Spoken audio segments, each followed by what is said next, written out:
Hi guys, welcome back for episode number 16 of the weekly playback. I only have like 5 games to talk about today, so let's just get started. I will talk about the game that is currently on Kickstarter first, which is City of the Great Machine. So this is designed by German Tikomirov. I hope I pronounced that right. Published by Crowd Games for 2 to 4 players. This is a hidden movement game with like a modular board, which is really cool. So you are going to have one player playing as the Great Machine. So the Great Machine is trying to basically control everyone on this really cool looking board. The board is composed of like these different districts, and you can have like a different looking board each time with how you set up the districts. Each district though in the this world must connect to a minimum of 2 other districts at all times. Even if you take an action that allows you to reposition a district, like you must make sure that it's connecting to 2 at all times. So yeah, a bunch of different cool districts, and some of them have special actions that you can take for both the Great Machine and the other players who are playing as the revolutionaries. And I know looking at the Kickstarter, it looks like they've revealed some other new districts and stuff, which is really cool. So the Great Machine is going to have this board, and they are trying to get this thing to reach 12, because once it reaches 12, then they will have succeeded in their master plan. Along this one, you can see smaller numbers, like 1, let's see if I can see. So like here you'll see 1, here you'll see 2, and so on. So you are trying to raise discontent, and it takes 3 steps in each one to get to the next number. This is important because the revolutionaries are trying to convert citizens to their side. So citizens are going to be face down, and you will be taking actions to reveal these citizens and see what number is on the other side. Because when the revolutionaries are trying to create riots, and they will be creating riots, and they will need the citizens whose numbers are at or below where the current discontentment level is in order to succeed in those riots.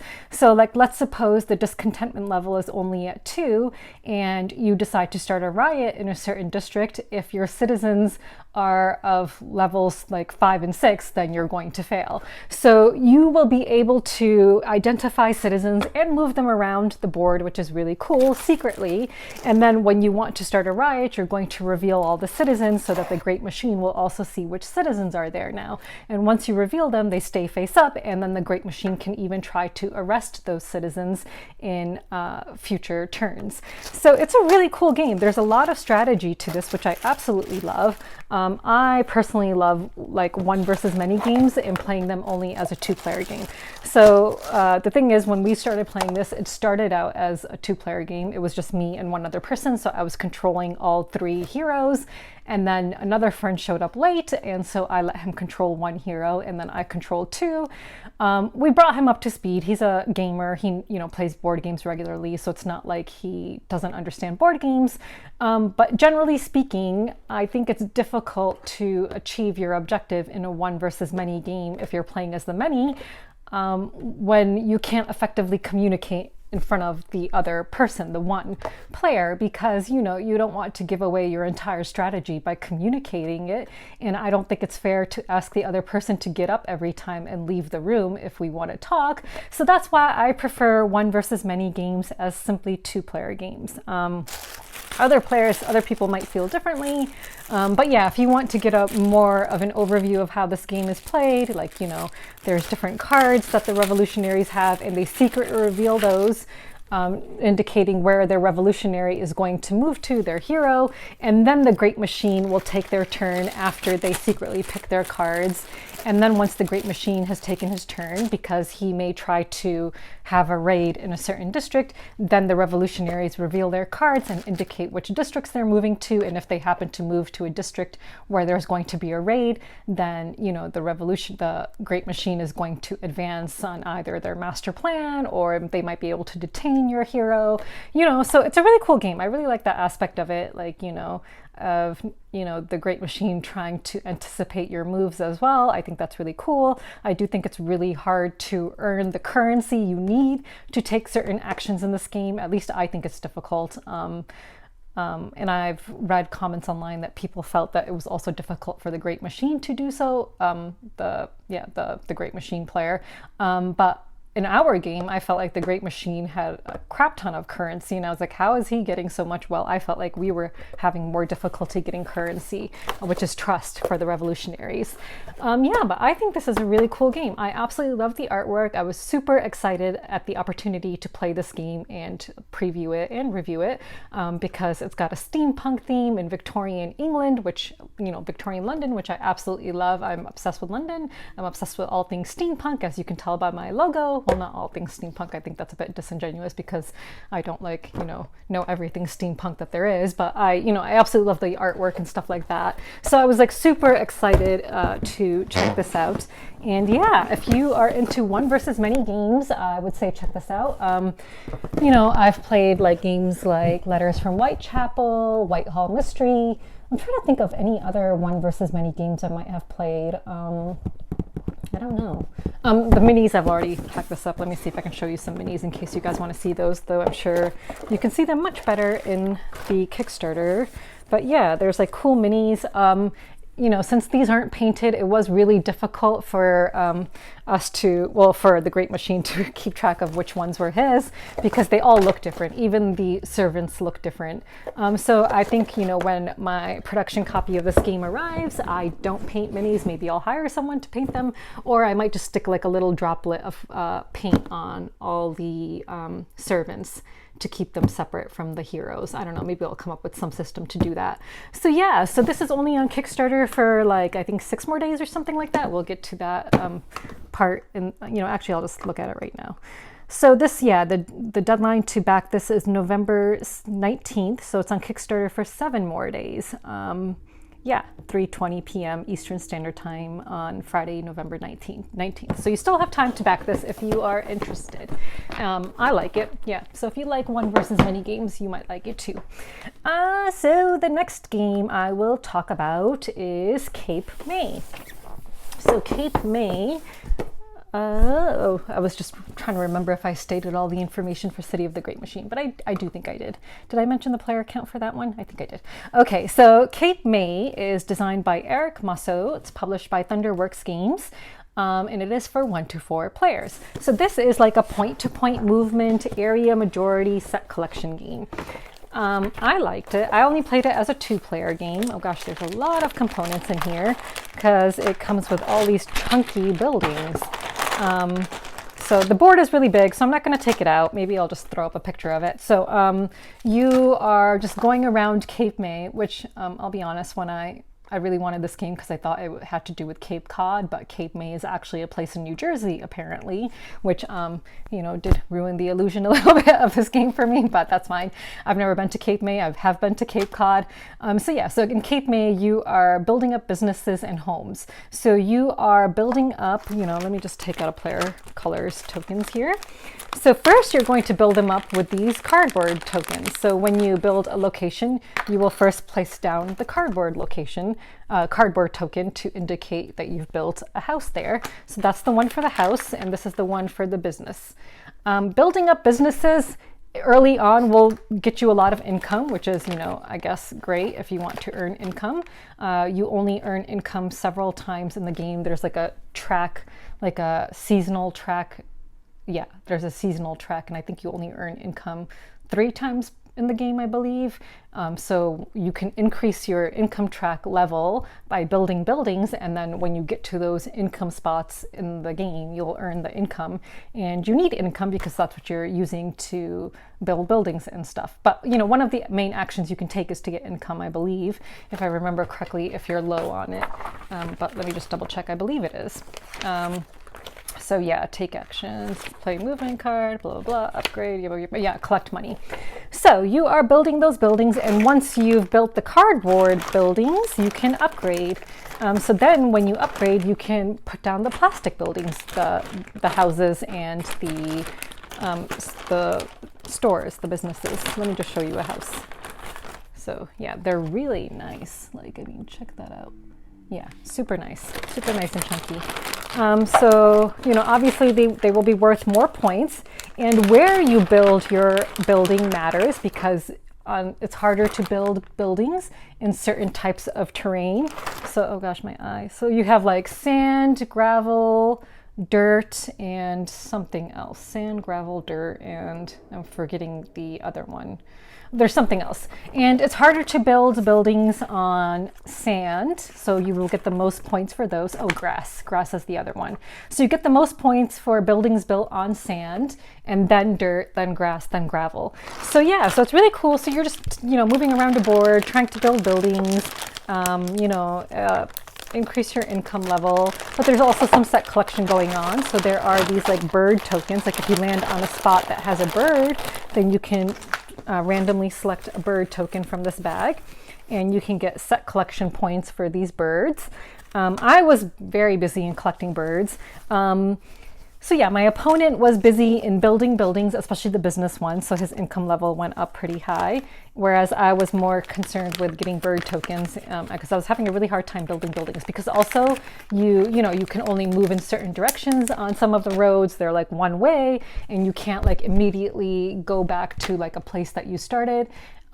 So, you know, there's certain moves that you can't take, which would be illegal.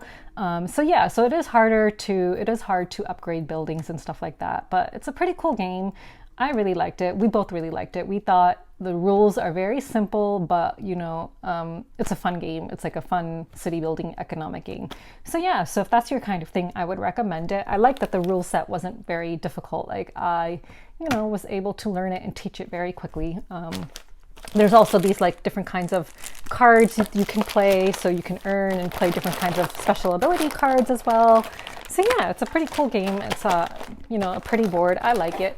So yeah, so if that's your kind of thing, you might like it too. So yeah, so check out Cape May. I don't know how much it costs. This is a review copy, so maybe I should start discussing like the price point of games and whether I think it's worth it or not. Again, I don't know how much it's cost, but I can very easily see paying like something like $40 or $50 for this because it is very nice production quality, and those plastic buildings are really nice. And if you do like city kind of economic kind of games, then I think you would enjoy it. And yeah, it's just very pretty. Okay, and there's two different sides to the board. There's a side for, I believe, is it 1 to 2 players, and then a side for the rest. I think that's what it was. Even as a 2-player game, we felt that the side we were playing on was much too large. Like if I throw up a picture, if I still have it on my phone, you'll see that we were very much concentrated in like one area of the board. The rounds go by quickly and the game is over before you know it. So I do think it's going to be hard to expand in other areas. I very much want to try it at a higher player count and see how that affects the game. Because we all start in the same location. So, maybe people will start branching out a little bit more in a higher player count game. The next thing I will talk about is CULTivate. So this is a game I had backed on Kickstarter.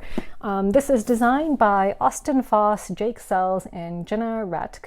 It is published by Pops and Bijou Games for 2 to 5 players. So this is like a pattern building. I think my contact is like coming out, sorry. So this is like a pattern building kind of take that game with like end bonuses. So basically, I didn't even realize that the names were like very clever.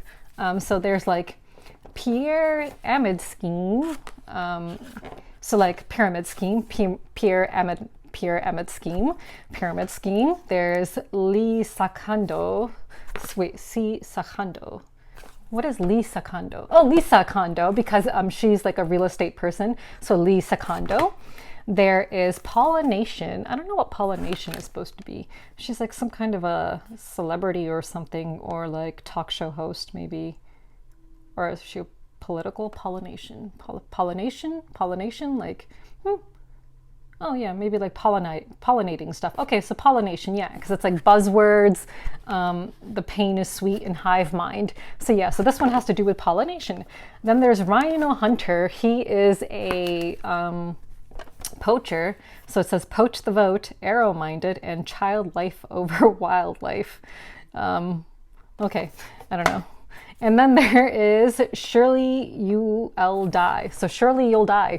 So she is a strut or a get cut. These are like their agendas that you can pick. Color me unimpressed or dye me a river. So yeah, so you'll pick a character and pick the agenda that you want. And then you're going to try and recreate that agenda on your own cult board, your compound board. So you're recruiting these meeples and trying to get them onto your board. Basically, the way you get meeples is through these cards. You start out with a hand of cards, and then you're going to obviously get more cards as you play. But you know, they'll allow you to get different people, and so you always drop them in and place them in at the topmost column, the topmost box in a column. And if you get a matching meeple in one of these colors, then you unlock a special ability. There are some take that cards throughout the game that allow you to steal someone's meeple and place it in your own. You can swap meeples, like swap positions of like people and stuff like that. So yeah, I absolutely love the artwork. I think it's a very unique art style, which is what originally attracted me to this game anyway. In terms of pattern building, I think I only played a 2-player game of it. I would very much like to play a higher player count game of this. I do think it is difficult. I was having a hard time, at least. And then the take that kept on screwing me over. I lost pretty badly in this game. But I liked it. I thought it was fun. I would like to try. So me and my opponent, we decided to make it a pretty competitive game. So we both chose the agenda that would require us to get meeples of the same color. And you have a limited supply of meeples of a certain color. So, you know, you're trying to steal them from the other player and, you know, put them into your own compound. I do think that there's a heavy luck component to this game. You know, of course, it depends on which cards you get. One of the actions you can take is to discard some cards and draw an equal number of cards, but you only get one action on your turn. So if you use that, that uses up your whole turn. So the luck aspect is a little bit off-putting in this game. I do wish that if you chose to discard cards and draw them, that you could still take another action. I wish there was some way to do that, or like maybe instead of saying, okay, discard any number of cards and then draw up those number of cards as your one action, like I wish that there was an option where you could say, or I wish with any action you took, there would be an option to discard one card and draw a card and then take a regular action. So, you know, one card is not a lot, so it wouldn't be like discarding your whole hand, but it would help to maybe mitigate the luck a little bit, I think. So I wish there was, you know, I wish maybe they had, I don't know if they play tested it like that or not, to see if that's an option. But to waste a whole turn discarding a hand to get a new hand, you know, I think set me back as well. But yeah, we both thought that there was a bit too much luck involved in that. But again, I love the artwork. It's an interesting theme. You're a cult leader. And, you know, just like the puns and stuff I thought were fun. Yeah, so it's a game for now that I'm definitely keeping in my collection. And I want to play at a higher player count and see how I feel about it in the future. So the next game I will talk about, which I've played at least like 5 or 6 times now, is Botanik by Frank Crichton, Gregoire Largy, and Sebastian Pochon, published by Space Cowboys. This is a 2-player game. So this is a tile placement game. I really love this game. So you have this one board and you are going to have tiles in the center of the board, and off to the side, the player whose turn it is will pick 3 tiles. Well, they're going to reveal 3 tiles, and then you take turns picking one, and you're basically trying to create a network of pipes in your own machine. So each player has the, oh, I thought I had the head tiles out. No, I guess I don't.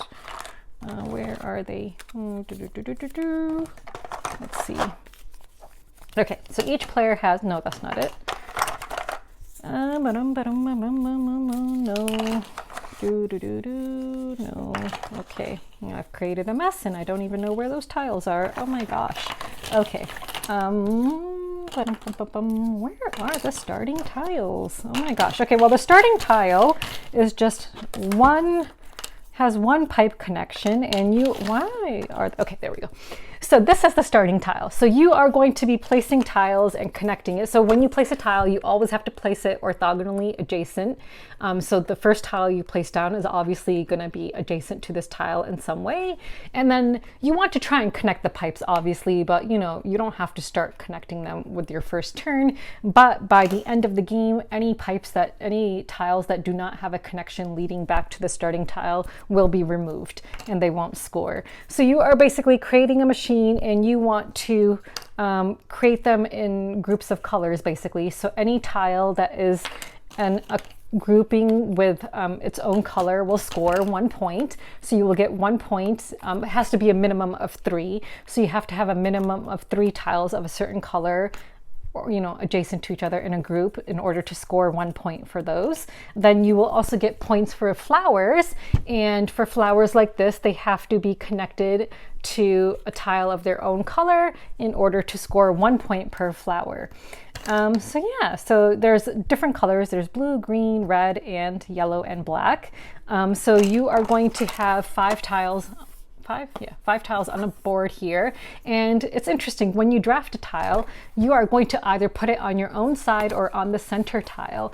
And the way tiles get released is if there is no connection between them. So like, let's suppose this tile were here.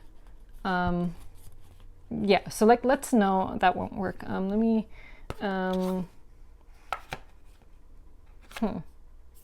I can't write it yet, so let me just actually put this one here.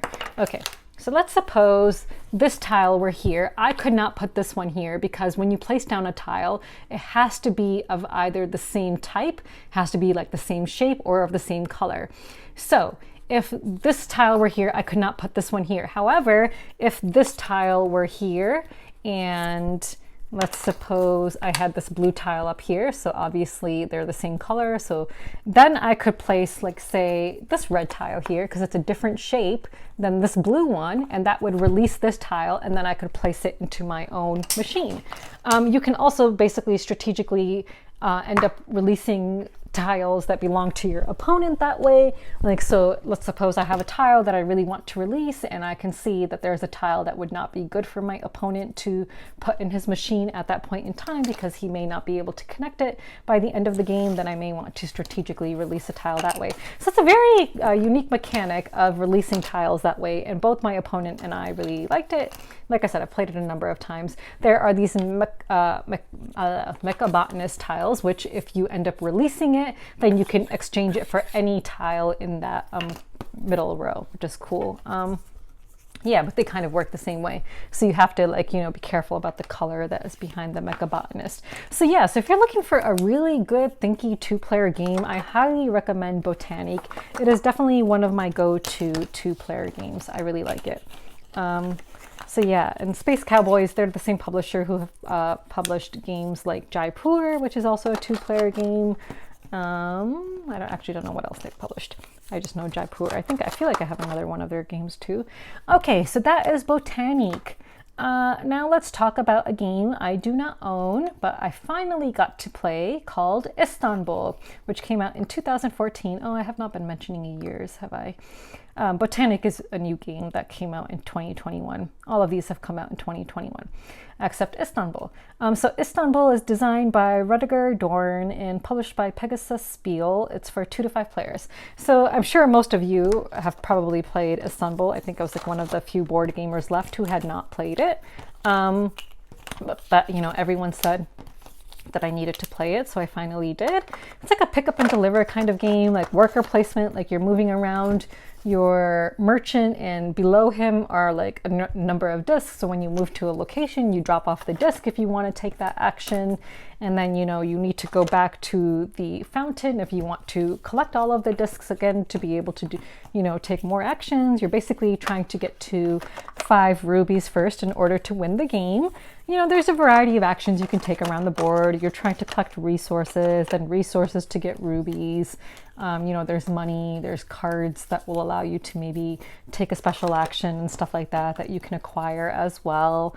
Yeah, I thought it was a good game. I feel like it's a game that if I had played early on in my board gaming career, I would have been like, yeah, this is a great game. And I am gonna have it in my collection and keep it in my collection because it's like a classic board game. But having played it so late in my board gaming career, I wasn't like super wowed by it. Like, I think it's a good game. I did not play with the expansions, but again, because I played it so late in, my board gaming career, it just did not wow me. And I like Istanbul as a city. I've been there twice. So, part of me, I actually had it on my want list on BGG, want to trade list, but I'm actually going to remove it from that list because I just don't feel like I need it in my collection now that I've played it. I feel like I have other games that do, something similar to that. And like I said, I just wasn't super wowed by it. So I just don't think I have a need to have it. And, like I said, it's on my want trade list, or at least it was. And the number of people who have it up for trade, I don't know, maybe if that's indicative of like something similar, that maybe there's newer games that they feel like, do the same kind of thing, but maybe in a more innovative way. I don't know.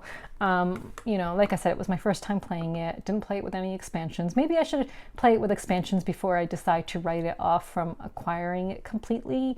If you've played Istanbul, please tell me what you think. Is it a game that you have in your collection and you think that every board gamer needs in their collection, or can you live without it? I would love to know what you think about Istanbul. For me, it reminded me a bit of Century Golem Edition, the one that I have. I can't remember. It's not Endless World. That's the last one that came out, right? I don't know which one I have. Let me see. Century Golem. Eastern Mountains. I have Eastern Mountains. It reminded me a bit of that. Of course, Eastern Mountains seems a lot more basic than Istanbul, because there you're really just converting gems from one gem kind to another. And just this one, there were a bit more variety of actions.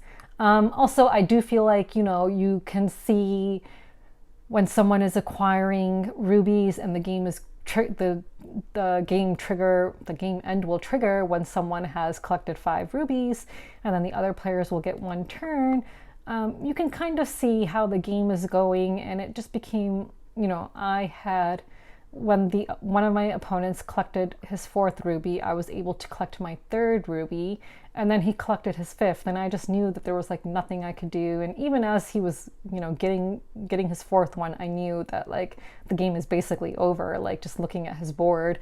So that is kind of like a little bit disappointing to me. I think it's like, I don't like games where it's, well, I won't say I don't like them, but like, when it's so obvious who's going to win, it can be a bit like demotivating to want to continue, I guess. I don't know. Tell me what you guys think about that. Like, I'm really curious to see how you guys feel about Istanbul. It was a game that was, recommended to me over and over. Everyone said, I have to play it. I have to play it. And, it just, maybe I had hyped it up so much in my mind. Maybe that's why it was like a little bit of a disappointment to me. I was just like, yeah, it's cool, but I don't know if I need to have it in my collection. Okay, so let's move on to games that I am backing. So the first game that I am backing is Honeybuzz Fall Flavors. So with PAX Unplugged coming up, I will say that, when I went to my last PAX Unplugged, which was in 2019, one of the games that I really was so eager to check out, which was number 1 on my wish list, was Honeybuzz. So I went to the demo table for Elf Creek Games, and I waited very patiently for my turn to play. And yeah, I absolutely loved it. That time when I played the memory mode, which I was not a fan of because I have a very crap short-term memory, but I had still won. Since then, I've played the game. Since the production copy has come out, I think I've played it maybe 3 times. I think I've played once with someone else's copy, and then maybe twice with my own, maybe even just once with my own, to be honest. So I feel bad. I'm going all in on the expansion to get the deluxe expansion to match my deluxe base game. For an expansion, I would say it's pretty expensive. Like, let me just go back to how much it is. So yeah, my total right now is showing up as $84 because I think I added in the fall colored beeples, which honestly I feel like should be included with the deluxe expansion. Like, I just can't believe that they're charging a whole another $25 to get the fall player pieces, and that it's not just included into the deluxe edition. Just, having, worked with a publisher for a while and having gotten to know people in the industry, like, that the cost of the actual game is low. But of course, you have salaries to pay and all of that, marketing fees and all of this and that. But still, like, I just feel like $25 for those fall player pieces is just a lot. I just feel like the price point could have been a bit better. So I do think for an expansion, it's quite expensive, but I'm a completionist and I absolutely love this game. I'm a huge Honey Buzz fan. So, I'm going all in on the deluxe Honey Buzz expansion. And I will need to play it much more often to make it worth it for me. So yeah, so that is the first game I'm backing. The second game I'm backing only at the $1 level because I'll be owed a production copy of it for covering this game. They don't, as far as I can tell from all the videos on their page too, they don't sponsor videos. They don't pay creators to create videos. So it's Eagle Griffin's Weather Machine, which is designed by Vital Lacerda. So this will be the first Vital Lacerda game I'm actually going to play. I actually own Lisboa, but I have not yet played it. I had backed Mercado de Lisboa, but then by the time it arrived, for some reason, I was just not interested in it at all. So when it arrived, I just looked at it and was like, why did I buy this? And then I just ended up selling it. So yeah, so I've actually never played a Vital Lacerda game. But again, Weather Machine has a theme that I very much like. And it's Tools artwork, which I like. So yeah, so I'm really looking forward to playing Weather Machine, my first Vital game, and making a 1-minute video for it. So we'll see how that goes. And then the other game I'm backing, which I asked you guys what you think about it, is Caral. Let me just see how many days are left in Caral, because I still don't know whether I should keep this one, especially because I definitely want to keep Honey Buzz. And Caral is very expensive. It's 85 euros. That's, so that's like more than $90, obviously. I don't know how much exactly because I don't have my converter up, currency converter thing. So yeah, so I don't know, should I or should I not back Caral?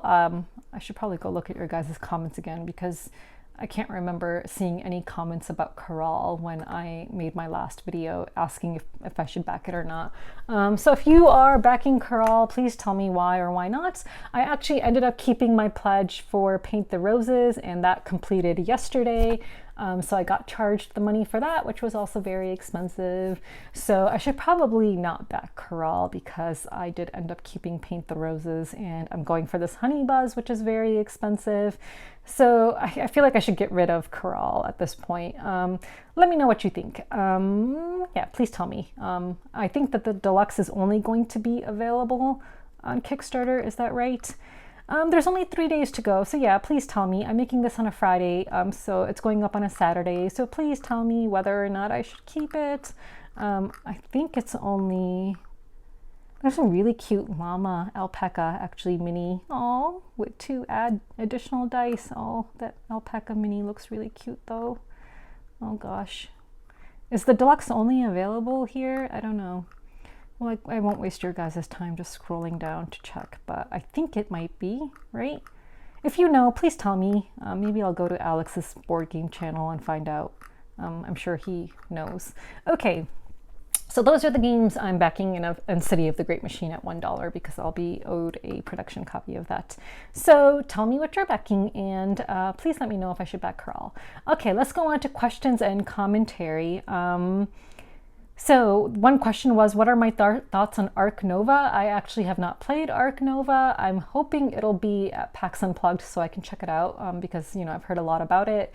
It's got a conservation theme, which I'm definitely going to be into. Like, I love Endangered, even though I'm not into hugely into co-ops, but Endangered has a theme which I very much love.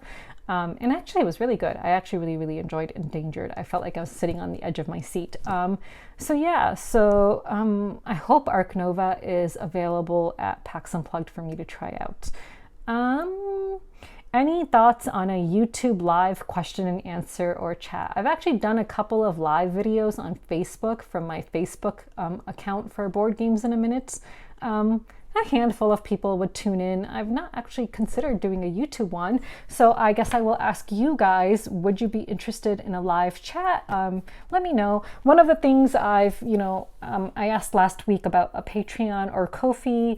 I got a few responses saying that people would be cool with, subscribing to a Ko-fi.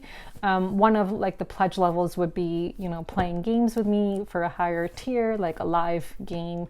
I think I might want to do it in a way where so different people can, it's not like a monthly thing where I would pick a date and a time and say, okay, there's like this number of slots available to play a game with me. And if you want, you can, donate X amount of money to my Ko-fi and then sign on at this time for this game. And we can do like a video chat of, while we're playing this game together.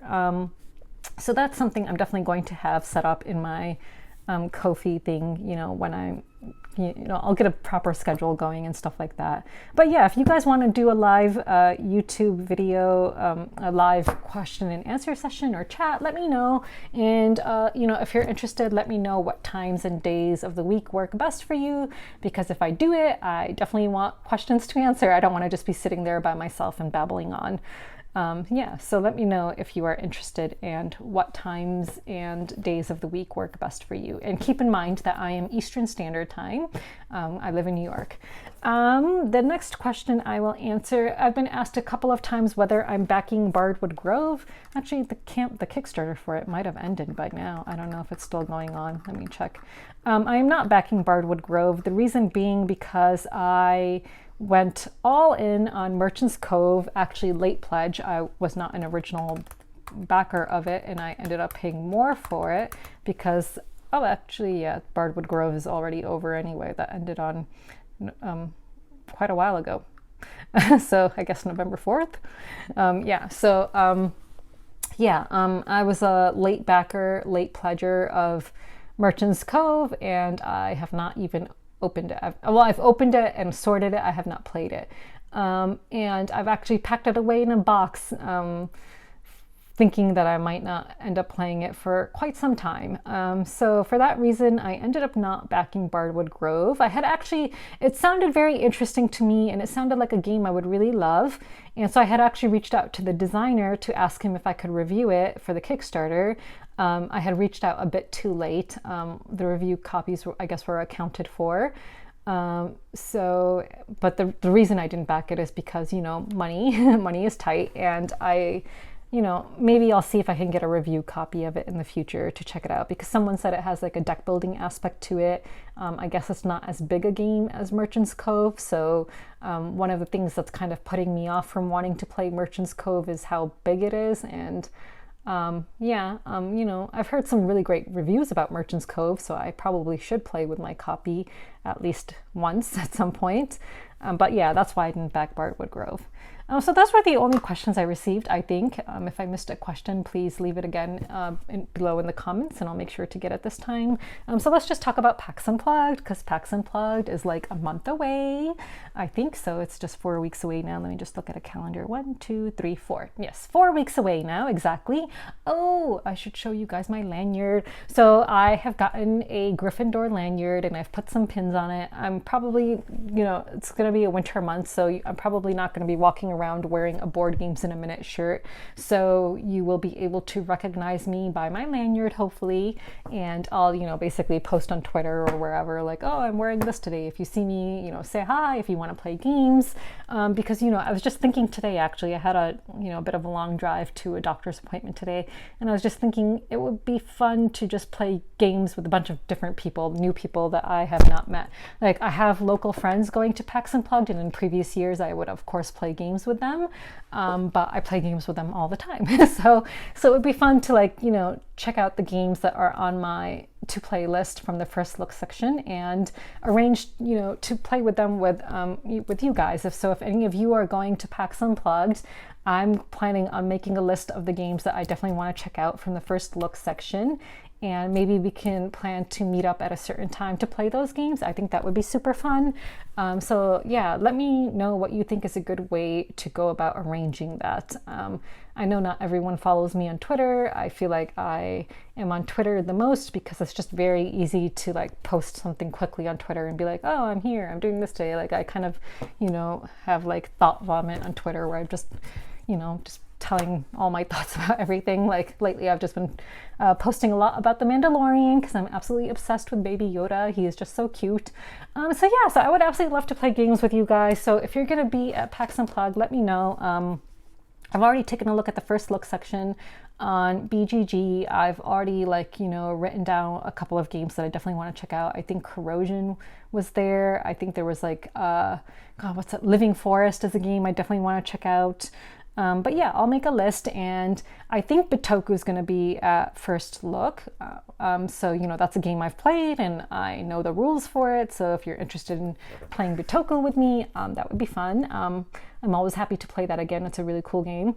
So yeah, so let me know if you're going to be at PAX Unplugged and how you think is, you know, what's a good way for me to try to arrange to play games with people. Of course, you know, I know it's like first come, first serve. I've been to PAX Unplugged twice, so I know what the first look section is like. You know, you just kind of have to get lucky, you know, for the really sought after games, hoping that you're there at a time when someone's game is just finishing up so that you can grab a seat at the table.